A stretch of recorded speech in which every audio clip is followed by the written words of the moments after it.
আসসালামু আলাইকুম। আমি প্রধান উপদেষ্টা কে বলছি। যেহেতু নির্বাচনের ঘোষণা দিয়েছেন, যত বাধা বিপত্তি আসুক, আপনি সরে যাবেন না। আপনার যে দায়িত্ব আছে, আপনি আপনার দায়িত্ব সাহসিকতার সাথে এগিয়ে যেতে হবে। আপনাকে কেউ কিছু করতে পারবে না। দেশের জনগণ আপনার পাশে আছে। আপনি একটি সুষ্ঠু গ্রহণযোগ্য নির্বাচনের ব্যবস্থা করুন।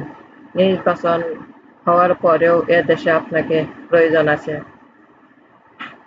গত 17 বছর জালিমরা মানুষকে নির্যাতন করে, চাঁদাবাজি, সন্ত্রাসী করে অনেক টাকা রোজগার করেছে। এখন এই টাকা দিয়ে এই বাংলাদেশের মানুষকে অশান্তি সৃষ্টি করেছে, অশান্তি সৃষ্টি করতে চেয়েছে। আমরা কেন অন্য দেশে তাবেদারি করব? 1971 সালে এই দেশের মানুষ মুক্তিযুদ্ধ করে শহীদ হয়েছে, পঙ্গু হয়েছে। 5ই মে হেফাজত ইসলাম অনেক লোক মারা গিয়েছেন।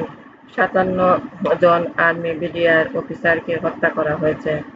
আয়নাঘর নামে হত্যা, গুম করা হয়েছে অনেক মানুষকে। 2024 সালে অনেক ছাত্র বৈষম্য বিরোধী ছাত্রছাত্রী আন্দোলনের অনেক মানুষ শহীদ হয়েছে, অনেক মানুষ পঙ্গু হয়ে হাসপাতালে ভর্তি আছে। এই বাংলাদেশের মানুষ অন্য দেশের নয়। 2024-এ যারা আন্দোলনের মাঠে ছিলেন, সবাই ঐক্যবদ্ধ হয়ে কাজ করতে হবে। নিজেরাই কাদা চোরাচুরি করলে তৃতীয় পক্ষ সুযোগ নিবে। সবাই সতর্ক থাকতে হবে। অন্তর্বর্তী সরকারকে সহযোগিতা করতে হবে, যাহাতে সুষ্ঠু একটি নির্বাচন উপহার দিতে পারে। মানুষ নিজের ভোট নিজে দিতে পারে। দেশের মানুষকে ভালোবাসতে হবে, দেশের মানুষকে ভালোবাসতে হবে। একটি সুন্দর বাংলাদেশ গড়ে তুলতে হবে।